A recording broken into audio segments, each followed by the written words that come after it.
Saber Direito desta semana é sobre direito desportivo. As aulas abordam o direito desportivo constitucional, a lei geral do esporte, o papel do torcedor e seus direitos. Tudo isso e muito mais. As aulas são com o professor Daniel Falcão.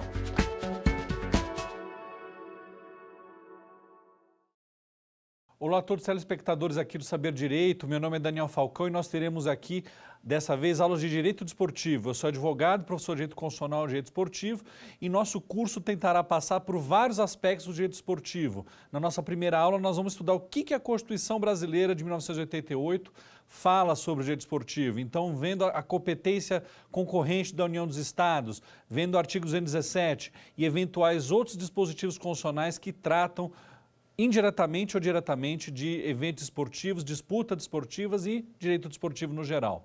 Na segunda aula, nós trataremos de lex esportiva. É um assunto super interessante que mistura direito internacional e direito brasileiro. Um direito privado e regras do direito público. Como que se dá essa mistura? O que a Constituição fala sobre isso? E como o direito desportivo lida com eventuais conflitos entre essas duas esferas do direito.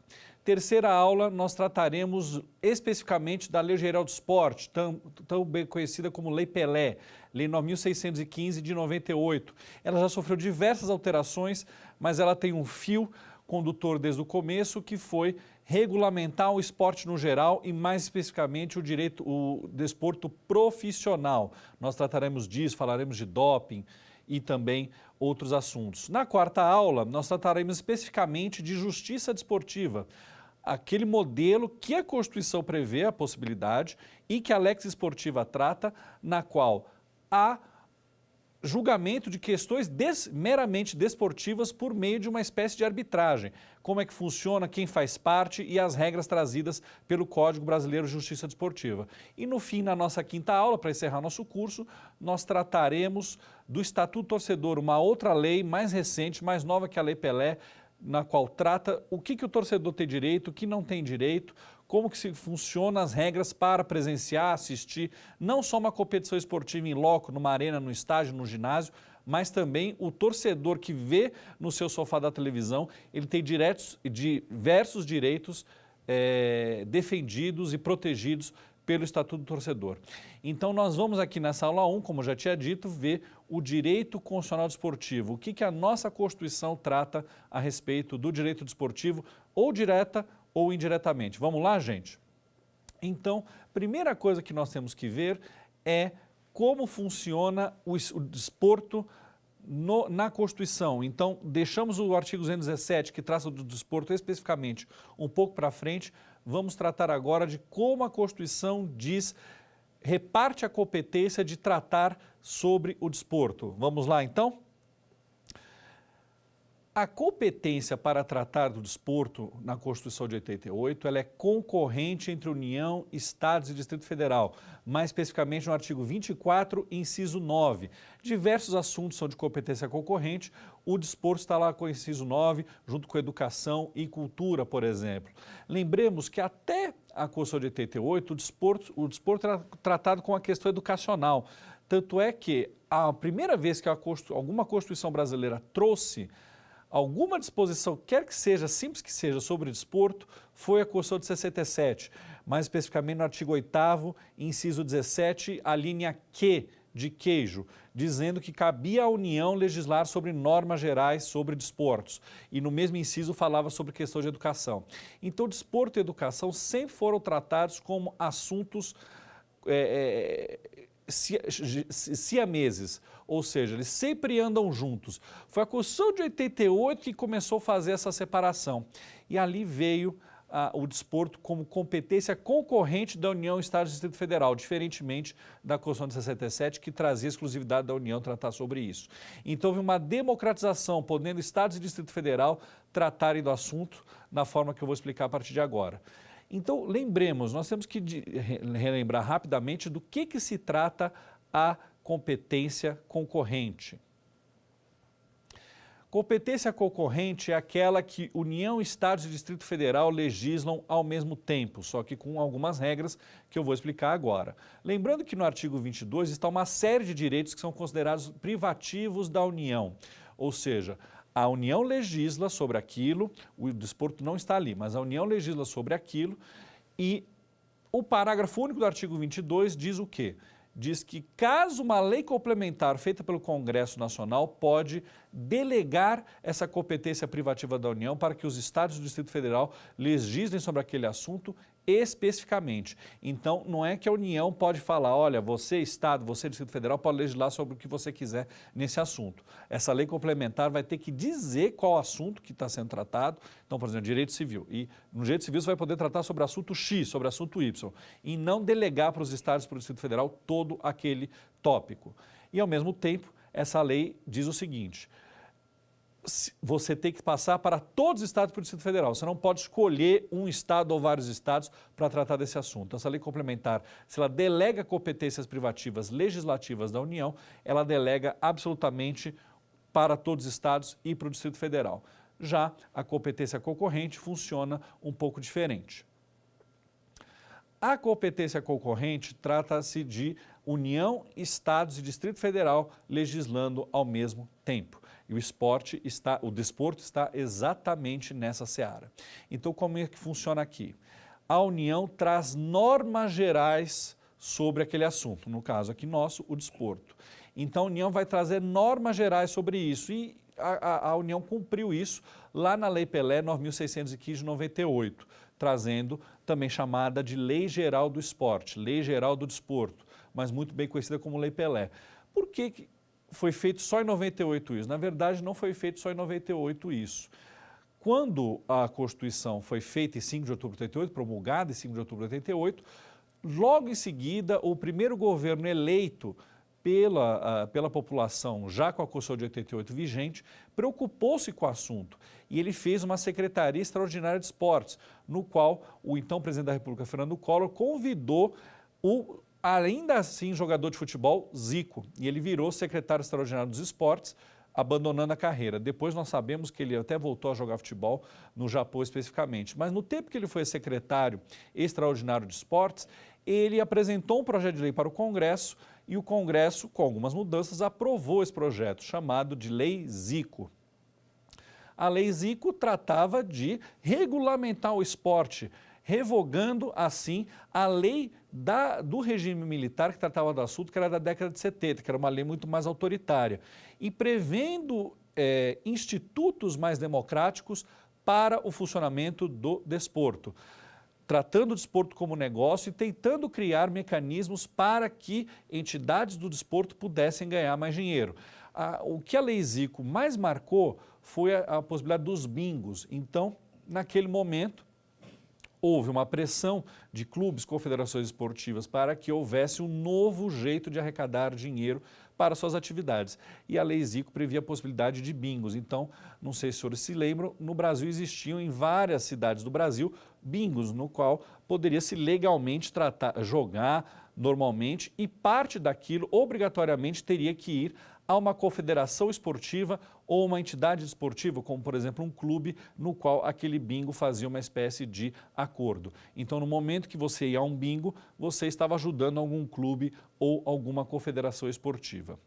Já em 98, governo Fernando Henrique Cardoso, houve a edição da Lei Pelé. Já no início do governo, o então presidente Fernando Henrique escolheu Pelé, maior atleta do século, como ministro extraordinário dos esportes. Então, vejo, de uma Constituição que praticamente não falava nada sobre esporte, tinha um termo só, dizendo que era competência da União tratar do assunto.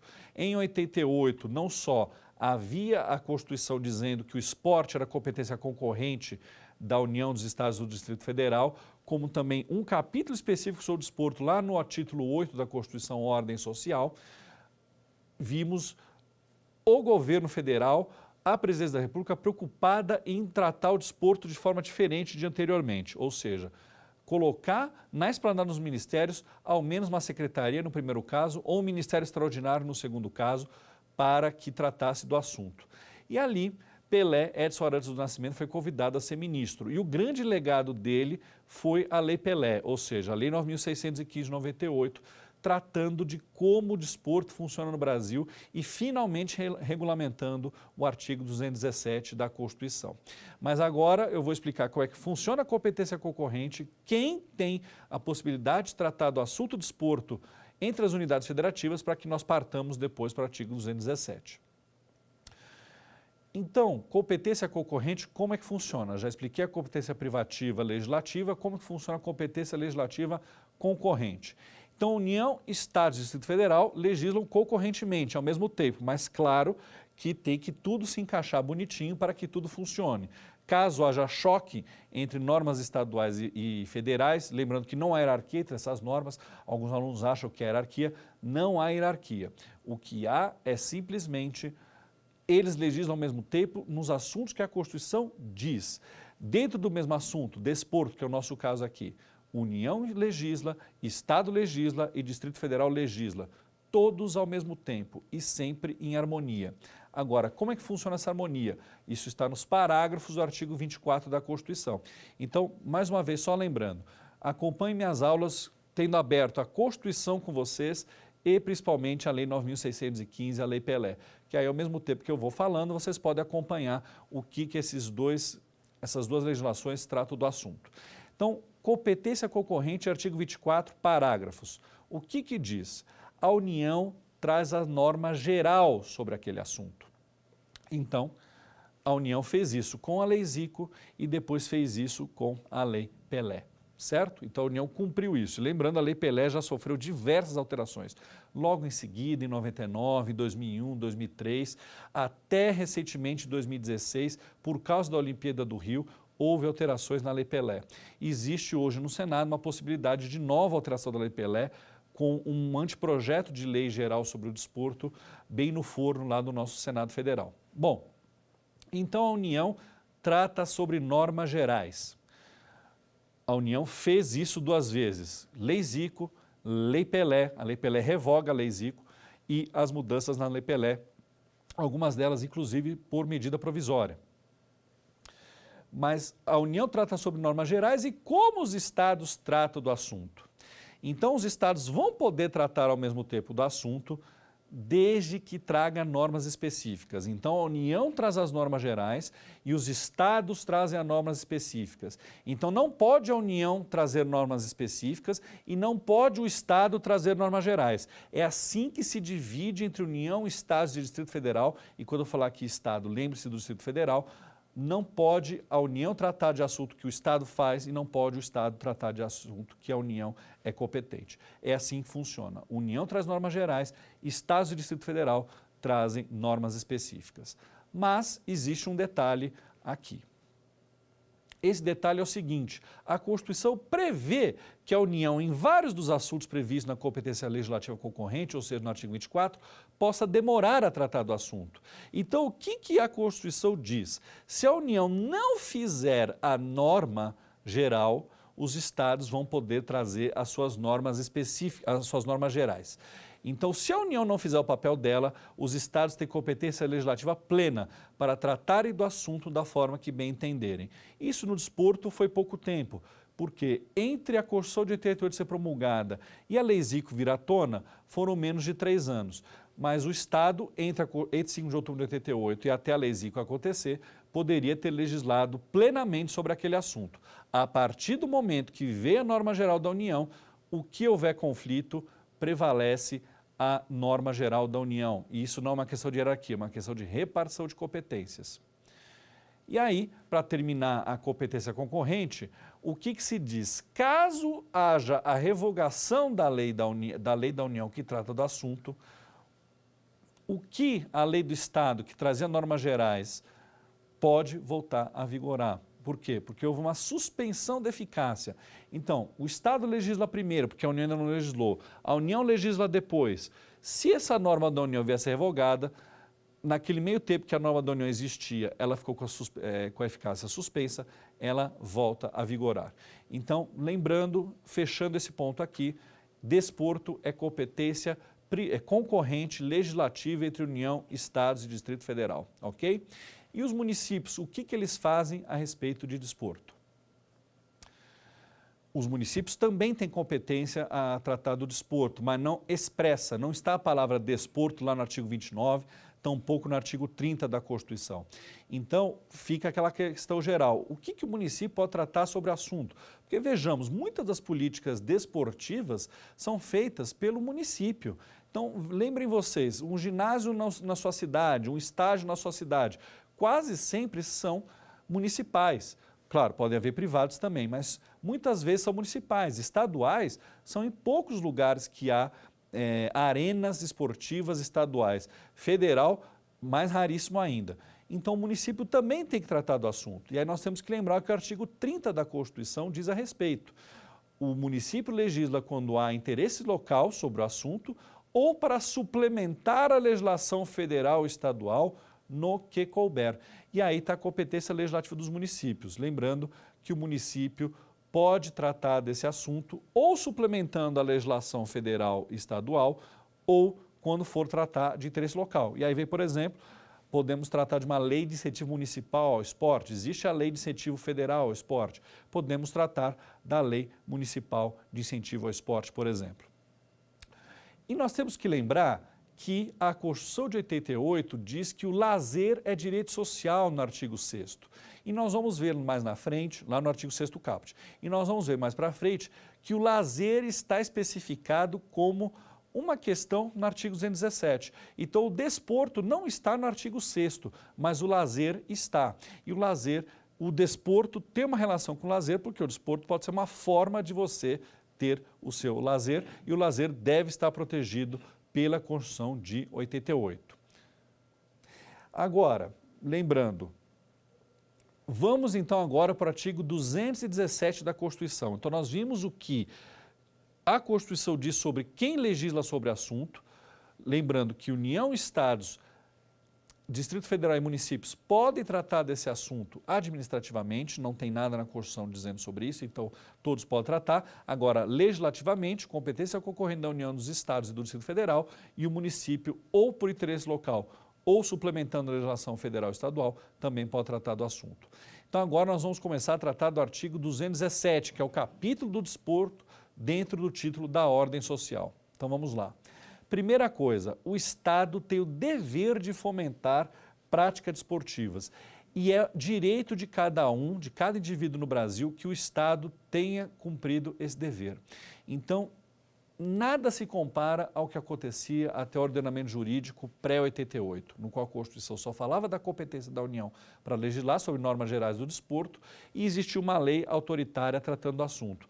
Tanto é que era autoritário naquela época, senhores, que a única confederação que existia até então tratando de esportes no Brasil era a antiga CBD, Confederação Brasileira do Desporto. Se os senhores virem as camisas da Seleção Brasileira de Futebol até o final da década de 70, o distintivo que estava lá era da CBD e não da CBF. Foi uma imposição do regime militar na época que os esportes fossem tratados cada um com as suas confederações. Então, o Estado intervinha muito no esporte naquela época, inclusive, mais uma vez especificando sobre o futebol, existia a possibilidade de, muitas vezes, por pressão política, o Estado brasileiro, por meio do Poder Executivo Federal, intervir no campeonato. Coloca esse time daquele estado, tira aquele time, isso acontecia bastante. A Constituição de 88 veio completamente, num âmbito completamente diferente, impedir isso. E a primeira coisa que a Constituição fala é: temos que preservar o esporte. É dever do Estado tratar desse assunto, fomentar as práticas esportivas, mas vai haver uma série de regras para evitar que haja conflitos entre o Estado e as entidades esportivas em geral. Temos que lembrar, a política e o esporte andam muito juntos. Se vocês forem ver a história, principalmente dos Jogos Olímpicos, isso o tempo inteiro aparece. Primeiro na escolha de sedes, vamos escolher a sede no país tal, ou não, vamos deixar de escolher a sede no país tal por questões políticas, né? Uma das coisas que, quando a Olimpíada veio para o Brasil, uma das coisas que nós trouxemos na nossa candidatura foi: a América do Sul nunca recepcionou qualquer tipo de Jogos Olímpicos. E isso foi importante para que houvesse a escolha do nosso Rio de Janeiro como sede da Olimpíada de 2016. Entre outros assuntos, a política sempre interfere no esporte e o esporte, sabendo disso, quer se afastar o máximo possível. A Constituição de 88 trata do assunto. Dou só um exemplo, a Olimpíada de 1980 em Moscou, por causa de a União Soviética, na época, ter invadido o Afeganistão, por qualquer motivo que seja, motivo político, não defendendo, obviamente, isso, os Estados Unidos chegaram e falaram para a União Soviética, se vocês não saírem do território afegão, nós não disputaremos a Olimpíada de Moscou em 1980. A União Soviética não atendeu ao pedido dos Estados Unidos e os Estados Unidos e vários outros países, em decorrência do boicote americano, não disputaram a Olimpíada de Moscou em 1980. O Brasil participou. Já em 84, a Olimpíada foi em Los Angeles, que na verdade é a capital desportiva dos Estados Unidos. Já teve 2 Olimpíadas lá, em 2028 teremos uma 3ª Olimpíada em Los Angeles.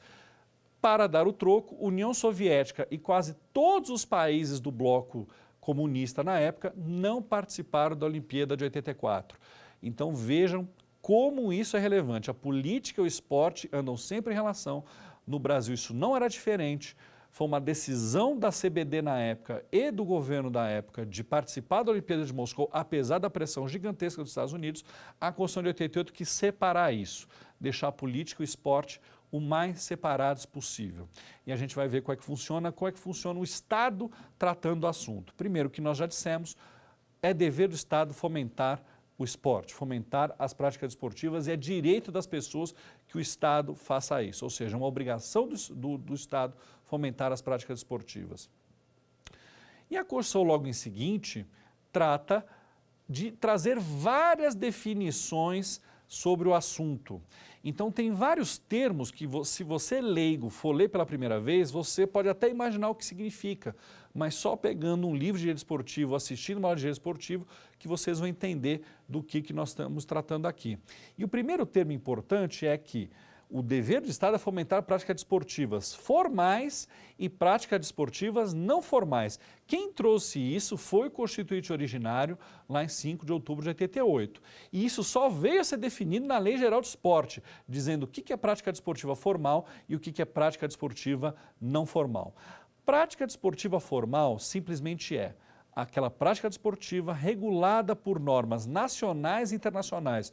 Olha a nossa aula número 2 de lex esportiva aí. A Lei Pelé, por regulamentando a Constituição, reconhece que os esportes praticados no mundo e, obviamente, em especial no Brasil, têm normas internacionais tratando do assunto. E não só normas tratando do assunto como um todo, mas as regras do jogo, a regra da prática desportiva de cada modalidade. Então, o futebol tem suas regras, futebol de salão tem suas regras, o basquete tem suas regras, o vôlei tem suas regras, o atletismo tem suas regras. E a Constituição, com a regulamentação da Lei Pelé, ambas reconhecem que normas internacionais podem tratar do assunto, que aí vem a questão da lex esportiva que nós vamos tratar no artigo, na aula número 2. Só pincelando para que nós nos aprofundemos na aula número 2. Então pensem mais uma vez, né? Eu vou citar bastante futebol aqui, primeiro porque é o esporte que eu mais gosto, mas ao mesmo tempo é o esporte mais querido de todos os brasileiros, é o mais assistido, então as pessoas entendem melhor isso falando de futebol, mas isso os exemplos que eu posso aplicar se aplicam a praticamente todos os esportes. As regras do jogo, dizendo, por exemplo, quando há um escanteio, quando há um tiro de meta, quando há uma cobrança de um lateral, quando há penalidade máxima e há o chute do jogador na marca do pênalti, qual é o tamanho do gol, qual é a altura do gol, qual é o tamanho do campo, como o campo deve ser desenhado, como que a arbitragem funciona e por aí vai, ou seja, as regras do jogo não são definidas no Brasil. As regras do jogo são definidas por suas federações esportivas lá no exterior. Quase todas elas sediadas na Suíça, coisa que nós vamos tratar na aula 2. Quem define isso é a Federação Esportiva. E aqui nós adotamos as regras da Federação Internacional Esportiva, dessa entidade transnacional de administração do desporto. E não há problema nenhum, não vai o Congresso Nacional tratar sobre as regras do futebol, dizendo, o lateral aqui é diferente, em vez de ser cobrado com a mão, vai ser cobrado com o pé. O escanteio não é assim, o tiro de meta não é assim, o tempo é só 45 minutos com possíveis acréscimos, eu quero o tempo de 30. Não vai ser tratados pelo Congresso Nacional.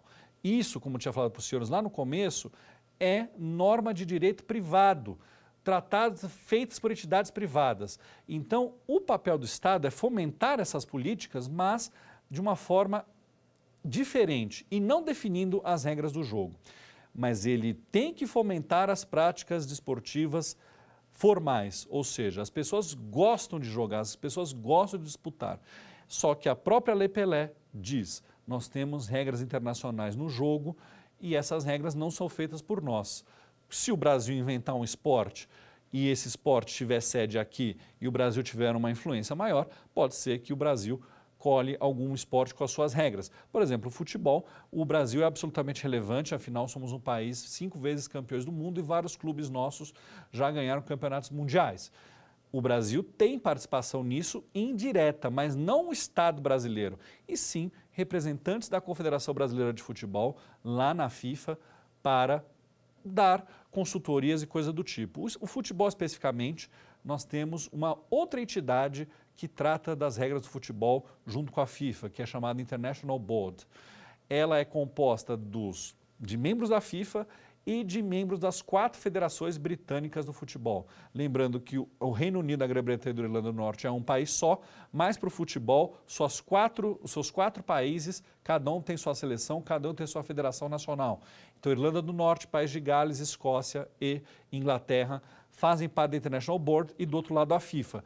Por quê? Elas falaram o seguinte, nós criamos o futebol, então nós queremos preservar o futebol. Recentemente, a International Board fez uma série de mudanças, tudo chancelado pela FIFA, né? FIFA e International Board concordaram, e em breve essas regras, algumas regrinhas do futebol serão alteradas. E outros esportes, o Brasil tem muita relevância, como por exemplo o vôlei. A Federação de Vôlei, presidida hoje por um brasileiro, com certeza ouve o que o Brasil tem a dizer, mas em esportes nos quais o Brasil não tem tradição ou perdeu essa tradição, infelizmente o Brasil tem menos força. Já as práticas desportivas não formais são aquelas de brincadeira. As pessoas vão lá e fazem suas regras, dizem como o jogo vai ser feito quando quiser, na forma que quiser. Então, lembremos, existe uma confluência entre os dois, porque quando, por exemplo, você for jogar futebol na rua, é uma prática desportiva não formal com algumas questões formais. Você faz o gol da forma que você definir, você faz o campo da forma que você definir, você diz quantos jogadores jogam no seu jogo, mas ao mesmo tempo a ideia de um jogo de futebol, ou seja, uma prática desportiva formal, está lá. Então a prática desportiva não formal é um esporte que não tenha regras estabelecidas por uma federação ou por quem quer que seja. E isso está cada vez mais difícil de acontecer. Por quê? Vejamos, jogos de rua, como antigamente queimada, taco e coisas que vocês já jogaram ou na praia ou na rua, já cada vez mais estão sendo normatizadas por meio de federações. E nós temos recentemente um jogo que veio de um tempo para cá, já foi reconhecido como esporte e é uma grande novidade, os e-games, os jogos esportivos no videogame. Não só você jogar um jogo de futebol no videogame, um jogo de automobilismo, mas o próprio jogo em si, ou seja, você disputar algo por meio de um videogame, por meio de um computador. Isso está sendo regulamentado, já foi criada a Confederação Brasileira de eSports, ou seja, esportes eletrônicos, e está sendo tratado como esporte. Inclusive, está rendendo mais dinheiro no Brasil e no mundo que vários esportes olímpicos, que na verdade continuam como olímpicos, a gente vai ver isso na aula 2, como que o esporte se torna olímpico, por tradição, por exemplo, peitato moderno, que até o Brasil já ganhou uma medalha na Olimpíada de Londres em 2012. Quase ninguém pratica esse esporte no Brasil, mas o esporte nós temos milhares de pessoas praticando e muita gente já se profissionalizando, ou seja, ganhando dinheiro para jogar esportes. Então, vimos o dever do Estado de fomentar práticas desportivas formais e práticas desportivas não formais. Agora vem um assunto fundamental para nós entendermos não só o que a Constituição trata sobre o direito esportivo aqui no Brasil, mas também como que funciona essa relação da lex esportiva dentro do ordenamento jurídico. Isso nós vamos tratar melhor na aula número 2. A Constituição garante autonomia para as entidades esportivas quanto à sua organização e o funcionamento. Agora, a palavra é autonomia e não soberania. Então, nós temos que lembrar um pouco de conceitos de teoria geral do Estado, aqui para nós entendermos a diferença. Soberania, né, na teoria geral do Estado, é quando um determinado Estado, dentro daquele território, graças à vontade do seu povo, exerce soberania, tanto no âmbito externo quanto no interno. Vejamos, isso acontece para que o Estado tenha plena liberdade diante do que o seu povo decidir como tratar daquele assunto. Já, por exemplo, se um país for um país federal, um país federativo, algumas entidades públicas daquele Estado terão autonomia, ou seja, eles poderão fazer várias coisas, entre, por exemplo, eles podem se organizar, eles podem fazer sua legislação dentro daquele seu território, uma parte daquele território maior soberano, porém respeitando a Constituição e respeitando a soberania da União dentro daquele território. No desporto não é tão diferente. Eu trouxe esse conceito da teoria geral do Estado justamente para que nós entendamos do que se trata a autonomia das entidades esportivas. Então a Constituição foi justamente aqui que ela falou. Entidades esportivas, a gente vai ver quais são os tipos de entidade esportiva em breve. Entidades esportivas, fiquem à vontade para se organizarem e funcionarem da forma que vocês bem entenderem. Agora, obviamente, respeitando a nossa Constituição, legislação máxima, lei maior dentro do nosso território e, eventualmente, o que uma lei do Congresso Nacional tratar sobre esportes. Então, é justamente aqui que mostra, na minha organização, no meu funcionamento, eu decido, mas dentro dos direitos fundamentais previstos na Constituição, dentro dos limites previstos na Constituição. Então, eu posso exercer meu direito de associação previsto na Constituição, eu posso exercer meu direito de reunião previsto na Constituição, afinal, ir a um estádio de futebol não é uma espécie de reunião, milhares de pessoas de forma pacífica, sem armas, indo torcer para um time. Lembremos, em alguns países, ir ver um jogo de futebol é um ato político. Podemos lembrar da Espanha, no qual, durante muito tempo, durante a ditadura militar espanhola, foi proibido o uso do catalão e os jogos do Futebol Clube Barcelona eram utilizados como uma resistência do povo catalão à ditadura militar espanhola. Em alguns outros países, quando há jogos de suas seleções, aquilo é o ápice do nacionalismo, aquilo é o ápice do sentir pátria. Então, há o direito de reunião também previsto na Constituição, como podendo existir aqui no esporte. Mas, mais uma vez, deu-se autonomia. Então, aqui significou o quê? Congresso Nacional, você não pode se meter na organização e funcionamento dessas entidades. Você vai dizer minimamente como elas funcionam, conforme os ditames constitucionais, mas o resto fica para eles funcionarem. E aí há polêmicas a respeito disso e o Supremo Tribunal Federal já foi instado a tratar desses assuntos. Por exemplo, já houve ADIs tratando do assunto, por exemplo, uma ADI contra o Estatuto do Torcedor. Isso nós vamos ver melhor na aula 5. Houve uma ADI perpetrada por um partido político no Supremo Tribunal Federal, dizendo que uma série de regras que o Estatuto de Defesa do Torcedor previa eram inconstitucionais por ferirem a autonomia prevista no artigo 217 da Constituição. O STF disse que aquilo não feria autonomia coisa nenhuma. Autonomia não é soberania. O torcedor tem que ser tratado conforme a Constituição e conforme o Código de Defesa do Consumidor. Então, a Lei Pelé já tratava do assunto, o Estatuto do Torcedor deixou isso mais claro, o torcedor é um consumidor e tem direitos previstos na Constituição. Lembrando que o direito do consumidor é protegido pelo artigo 5º. Houve também a lei do Profut, que nós vamos tratar muito rapidamente mais para frente, que foi mudando a Lei Pelé e trazendo uma nova possibilidade de refinanciamento das dívidas dos clubes. E ali os clubes puderam refinanciar suas dívidas e ter um fôlego financeiro maior. O Estado brasileiro, quando fez a lei, previu uma série de retornos. Então, nós vamos refinanciar suas dívidas previdenciárias e tributárias, mas, ao mesmo tempo, uma série de coisas a Lei Pelé vai prever para nós darmos esse dinheiro em troca disso, querendo mais transparência, querendo mais democracia dentro das entidades esportivas. Já esse assunto está pendente, houve uma liminar do relator dessa ADI, ministro Alexandre de Moraes, ele deu parcial provimento para alguns dos pedidos, outros não foram providos e aguarda-se o julgamento no plenário. E lembrando, a construção da autonomia para entidades esportivas dirigentes e associações, esses são os termos que a Constituição prevê. Porém, a Lei Pelé prevê outras possibilidades no qual a autonomia possa ser concedida, mas basicamente não mexo com a nossa organização, não mexo com as nossas regras do jogo e não mexo com o nosso dever de obediência a essas normas internacionais privadas ao qual fazemos parte desse sistema chamado Lex Esportiva. Mas sempre há uma possibilidade de conflito, como esses conflitos que eu acabei de trazer. Um STF reconheceu que não há conflito nenhum, em outro caso o STF, mesmo que liminarmente, cautelarmente, melhor falando, reconheceu a possibilidade de conflitos. E agora vem a hora da nosso quiz.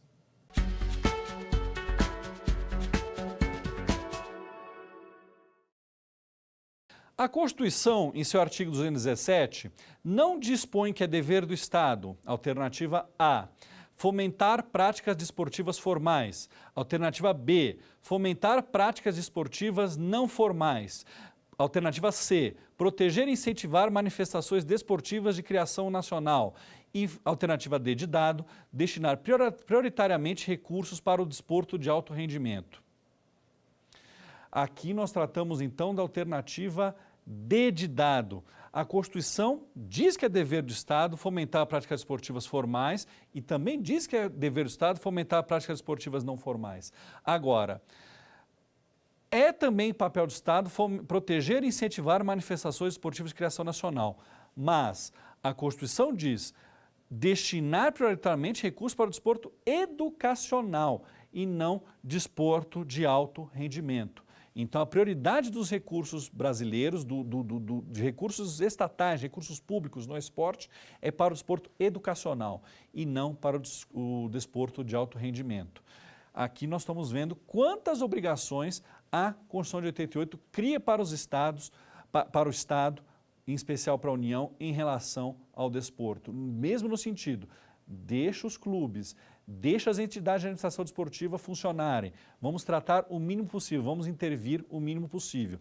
E praticamente criando obrigações de que você deve fomentar o esporte, mas não interferir no esporte, ok? Então, voltamos aqui. Então, vimos agora a autonomia, vimos como funciona, é uma questão polêmica, mas o STF, quando provocado, traça os limites da autonomia desportiva. E até vem uma pergunta. Muitas das entidades esportivas ganham recursos públicos, obviamente, com as suas obrigações de pagamento e coisas do tipo, outras não, simplesmente elas ganham recursos para incentivar. E ela vai ter que prestar contas tanto para a Secretaria do Esporte, o Ministério do Esporte existia até o governo anterior, no atual governo, uma Secretaria de Esporte faz parte do Ministério da Cidadania, quanto inclusive para o Tribunal de Contas da União, quando necessário. E esses recursos têm que ser destinados prioritariamente para o desporto educacional. Desporto educacional também está definido na Lei Pelé. A Constituição fala de desporto educacional, mas não define o que é desporto educacional. E é praticado no sistema de ensino para promover a cidadania, o lazer e o desenvolvimento daquela pessoa. Não há envolvimento profissional nesse assunto. Então, o desporto educacional é aquele não é diversão, porque pode haver uma competição. Nas universidades, por exemplo, há a possibilidade de disputas, mas aquilo é desporto educacional, porque não envolve dinheiro e aquilo é feito no sentido de as pessoas se sentirem bem, preservando valores como a cidadania, a saúde, o lazer e o desenvolvimento das pessoas. Esse é um mandamento constitucional. Se ele é cumprido, já é uma outra questão. Muitos doutrinadores e especialistas na administração do desporto entendem que o então Ministério do Esporte, hoje a Secretaria de Esporte, destinava muito mais recursos para o alto rendimento, vide o que aconteceu na Olimpíada 2016, no qual nós tivemos um recorde de medalhas e muitos por incentivo de autarquias, de empresas públicas ou até de sociedades de economia mista ou mesmo diretamente de agentes militares. As Forças Armadas patrocinaram vários atletas no Brasil para que nós ganhássemos mais medalhas nos Jogos Olímpicos, sediados aqui no Rio de Janeiro. Não atingimos a meta estipulada pelo Comitê Olímpico do Brasil, mas tivemos o recorde de medalhas disparado do Brasil numa Olimpíada, principalmente em medalhas de ouro. Agora, o desporto de rendimento, que a Constituição prevê como não sendo prioritário, mas dizendo, o Estado pode levar dinheiro para o desporto de rendimento. A Constituição fala de alto rendimento, a Lei Pelé fala de rendimento. E aí, nós temos outros tipos de desporto previsto na Lei Pelé, que vale a pena nós citarmos aqui e lá na Lei Pelé eu trato de forma mais profunda. Primeiro, o desporto de participação, ou seja, uma contribuição para integrantes dessa prática de terem uma vida social na sua plenitude. Ou seja, eu vou jogar na praia, vou jogar um frescobol, vou jogar um frisbee, vou jogar um vôlei de praia. Só praticamente o desporto para brincar. O educacional é aquele previsto na escola, previsto na universidade. O de participação é o previsto para você jogar numa quadra, na rua ou numa praia. E nós temos também o desporto de formação, ou seja, aquele que tem o intuito de formar atletas, porém ainda não é profissional e ainda não é de rendimento. E aí nós vamos ver mais especificamente na Lei Pelé quais são as regras trazidas para como funcionam cada uma dessas modalidades desportivas, melhor dizendo, dessas manifestações desportivas. A Constituição determina também que nós temos que tratar de forma diferenciada o desporto profissional e o desporto não profissional. Então, não há, tanto na Constituição quanto na Lei Pelé, desporto amador, como se falava antigamente. Antigamente é aquela questão, na Olimpíada só pode ir atletas amadores. Isso durou até 1988, existia uma espécie de hipocrisia e isso se verificava principalmente no basquete. Os atletas profissionais da NBA, a Liga Americana de basquete, não podiam participar da Olimpíada porque eles eram atletas reconhecidamente profissionais. No futebol acontecia a mesma coisa. Até a década de 80, só atletas amadores podiam participar da Olimpíada. E o futebol se sentia disso. Por quê? Os países comunistas diziam que seus atletas não eram profissionais e mandavam seus principais jogadores para a Olimpíada, enquanto os países capitalistas mandavam atletas jovens, de 18, 19, no máximo 20 anos, para disputar os Jogos Olímpicos no futebol, que acontecia quase sempre. Quem ganhava a medalha de ouro eram países do bloco comunista. Isso acabou em 88, quando os Estados Unidos pressionaram o Comitê Olímpico Internacional, dizendo, vamos acabar com isso, porque não aceitamos mais essa diferenciação. E a partir de 92, houve a total profissionalização da Olimpíada, ou seja, os desportistas profissionais podem participar dos Jogos Olímpicos e nós fomos coroados em 92 com a maior seleção de basquete de todos os tempos, o chamado Dream Team. Vocês vejam como o direito é importante, mesmo na lei esportiva, mesmo no direito internacional privado tratando do assunto, há essa necessidade de definições de modelo. E aqui a Constituição trata de desporto profissional e desporto não profissional. O profissional, segundo a Lei Pelé, é quando o atleta e a entidade esportiva firmam um contrato formal de trabalho. Então, é assim que funciona o desporto profissional. Então, quando há o firmamento de um contrato entre um atleta e uma entidade esportiva, que normalmente é um clube, há a possibilidade de esporte profissional. Já o não profissional é aquele onde até pode haver uma remuneração, normalmente um prêmio, um brinde, algum tipo de incentivo, mas não há qualquer tipo de contrato de trabalho, ou seja, há uma liberdade da prática e não há esse vínculo trabalhista entre clube e atleta, confederação e atleta, certo? E também a Constituição diz que cabe ao Estado proteger e incentivar as manifestações desportivas de criação nacional. Então, eventualmente, algum esporte no qual seja criado no Brasil, a Constituição previu expressamente que aquele esporte deve ser protegido e deve ser fomentado como sendo dever do Estado. Podemos dar como exemplo a capoeira, um esporte inventado aqui, que inclusive já foi considerado crime no Código Penal no final do século XIX e hoje tem uma proteção constitucional. Veja como o mundo dá voltas. De crime a um esporte com proteção não expressa, mas indireta, na Constituição de 1988. A Constituição também prevê a justiça desportiva, assunto da nossa aula número 4. Aqui a gente só vai pincelar rapidamente o que nós tratamos a respeito de justiça desportiva. Então, a justiça desportiva é aquela espécie de arbitragem privada que trata de questões meramente da competição desportiva e isso tem uma proteção muito singular na Constituição. Então, a Constituição está dizendo, o Estado não se meta nesse assunto e existe uma grande exceção a um grande princípio constitucional. Nós sabemos que a Constituição protege a possibilidade de que as pessoas possam procurar o judiciário quando elas se sentem lesadas ou ameaçadas de lesão o tempo inteiro. E existe só uma exceção prevista na Constituição, e essa exceção é exatamente aqui, a da justiça desportiva. O que a Constituição trata sobre isso? A Constituição diz o seguinte, você tem algum problema meramente desportivo a respeito de disciplina ou da competição, você é obrigado a tentar resolver na justiça desportiva primeiro. Você não vai ao judiciário. Se esse assunto não for resolvido em 60 dias, aí você pode provocar o judiciário. Ou depois que a justiça desportiva tratou do assunto e você não ficou satisfeito com a decisão, você pode provocar o judiciário. Então, é uma exceção ao princípio da inafastabilidade da jurisdição, uma exceção ao princípio do acesso à justiça. Questões ligadas às competições e à disciplina desportivas, primeiro você tem que resolver na justiça desportiva. E você só pode provocar o judiciário caso, depois de esgotadas as instâncias desportivas, você não fique satisfeito com o resultado ou ainda não esgotou, porém, você já passaram mais de 60 dias, certo? E a Constituição coloca lá no parágrafo 3º do artigo 217, lembra que eu falei do lazer? Está aqui o lazer. O lazer deve ser incentivado pelo poder público como forma de promoção social.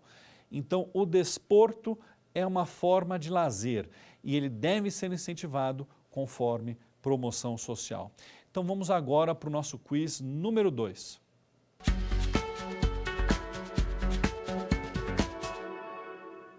A autonomia constitucional prevista no inciso 1 do artigo 217 da Constituição deve ser observada para várias situações, exceto para a. Entidades esportivas dirigentes, b. Órgãos governamentais, c. Associações desportivas, d.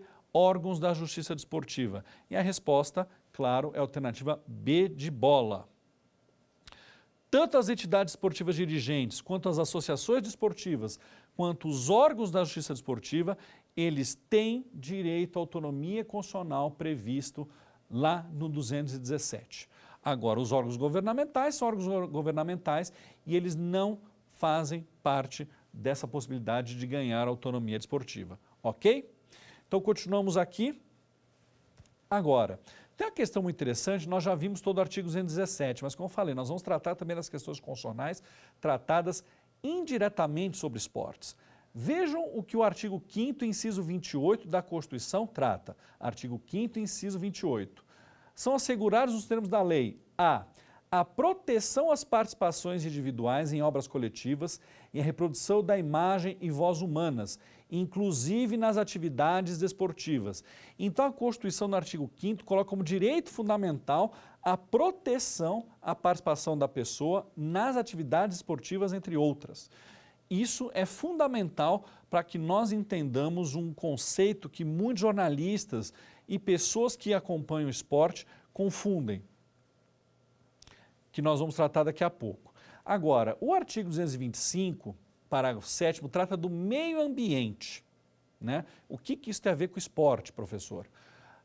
Vou explicar. Olha o que o parágrafo 7º diz. Para fins do disposto na parte final do inciso 7 do parágrafo 1º desse artigo, não se consideram cruéis as práticas desportivas que utilizem animais, desde que sejam manifestações culturais, conforme o parágrafo 1º do artigo 215 dessa Constituição, registrados como bem de natureza imaterial, integrantes do patrimônio cultural brasileiro, devendo ser regulamentados por lei específica que assegure o bem-estar dos animais envolvidos. Então, depois de uma decisão da STF que entendeu inconstitucional uma lei estadual que tratava sobre especificamente um esporte que tinha uma espécie de possibilidade de crueldade com o animal, o Congresso reagiu e promulgou a emenda 96, incluindo esse parágrafo 7º do artigo 225, dizendo o seguinte: se esse esporte for manifestação cultural, se essa prática desportiva for manifestação cultural, ela está protegida e não é considerado cruel com o animal. Lembremos, claro, esse esporte não é olímpico, mas nós temos um esporte olímpico que é praticado com animais, o hipismo. O hipismo, existe uma necessidade de treinamento do cavalo, inclusive a possibilidade de doping do cavalo. Nós temos que lembrar que na Olimpíada de Atenas, o brasileiro Rodrigo Pessoa tinha ganhado a medalha de prata, porém o vencedor da medalha de ouro foi pego com doping no cavalo e aí o Rodrigo Pessoa ficou com a medalha de ouro, garantiu mais uma medalha de ouro para o Brasil. Então, a Constituição do Meio Ambiente fala de prática desportiva com animais e se ela for uma manifestação cultural, não será considerada cruel. Ou seja, a Constituição que diz que não é cruel uma prática desportiva com animais, desde que ela seja manifestação cultural. Nós estamos tratando aqui da vaquejada. Podia ser também o rodeio, tão comum no interior de São Paulo, de Goiás, de Minas Gerais, a vaquejada é mais especificamente no Nordeste. Mas lembrando de um esporte olímpico, tem a questão do hipismo. Mas voltando àquela questão da proteção ao direito daquela pessoa de ser remunerada por ter sua imagem exibida numa competição desportiva. A Constituição protege a imagem no inciso 10 do artigo 5º. São invioláveis a intimidade, a vida privada, a honra e a imagem das pessoas, assegurado o direito à indenização pelo dano material ou moral decorrente de sua violação. Só que aí, nós estamos, o inciso 10 seria o geral e o 28, a linha A do artigo 5º, o específico. Então, a Constituição disse, mais especificamente, os atletas têm direito a um valor por ter sua imagem exibida num jogo, não precisa ser necessariamente na televisão. O fato de ter um espetáculo desportivo faz com que aquela pessoa que está com aquela sua imagem ali exibida tenha direito a uma remuneração. Então, aí vem uma diferença entre direito de imagem e direito de arena. Ambos advêm da dignidade da pessoa humana. Então, a pessoa, ao se exibir numa competição desportiva, ela tem direito a receber uma remuneração. E lembrando que esses direitos, conforme o artigo 11 do Código Civil, são inatos, ou seja, nasceu já tem o direito, são irrenunciáveis, intransmissíveis, imprescritíveis, ou seja, podem ser reclamados a qualquer momento, impenhoráveis e indisponíveis, ou seja, não posso mudar a titularidade deles. É daquela pessoa e ela que vai ter aquele direito. Agora, existe uma questão no judiciário muito interessante. Há decisões dizendo que o direito de arena, ou seja, tem natureza trabalhista, enquanto a Lei Pelé deixa muito claro que eles têm natureza civil, porque ele advém dessa questão do artigo 28, a linha A. Do artigo 28, não, do artigo 5º, inciso 28, perdão. Agora, o titular do direito de arena é a entidade de prática desportiva. E aí, tem a diferença do direito de arena e do direito de imagem. A Lei Pelé, no artigo 87, diz que o direito de imagem é do atleta e pode ser fixado num contrato com a entidade. Tanto é que vocês veem muitos programas esportivos, o jogador tal ganha tanto de salário e tanto de direito de imagem. Esse termo de direito de imagem usado pelo jornalista está errado, porque é direito de licença do uso de imagem. Ou seja, ele está licenciando, porque o direito é dele e sempre dele, mas ele está licenciando para que pessoas possam explorar essa imagem e aí arrecadar dinheiro com isso. Tá? Vamos chamar então ao nosso quiz número 3.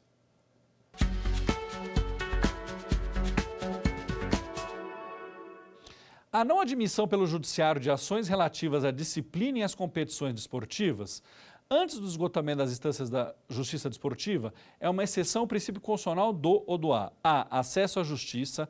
B. Ampla defesa. C. Contraditório. Ou D. Devido processo legal. E conforme nós já vimos na nossa aula, a alternativa correta é a A. Acesso à justiça, também chamado de inafastabilidade da jurisdição. Então, as pessoas, quando tiverem questões relacionadas à competição, à disciplina desportiva, por exemplo, fui suspenso por 2 jogos porque fiz uma falta muito grave, ou a competição teve algum problema, nós temos que resolver, um jogo tem que ser anulado, alguma coisa do tipo, a Constituição diz que a Justiça Desportiva tem que ser procurada.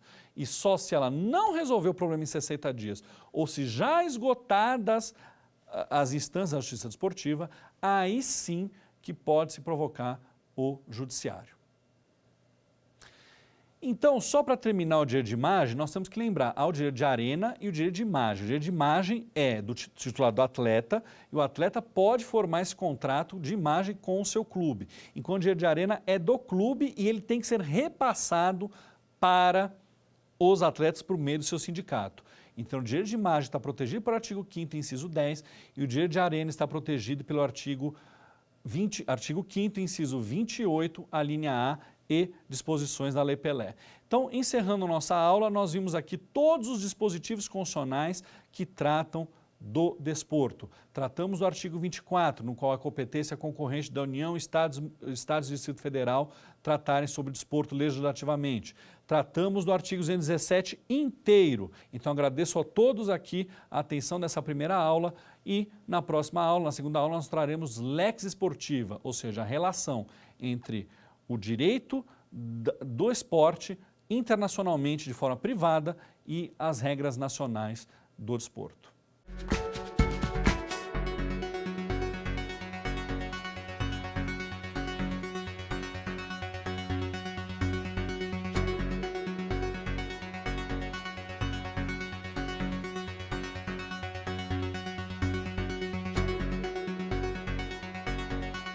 Quer dar uma sugestão de tema para os cursos do Saber Direito? Então mande um e-mail para a gente, saberdireito@stf.jus.br, ou entre em contato pelo nosso WhatsApp.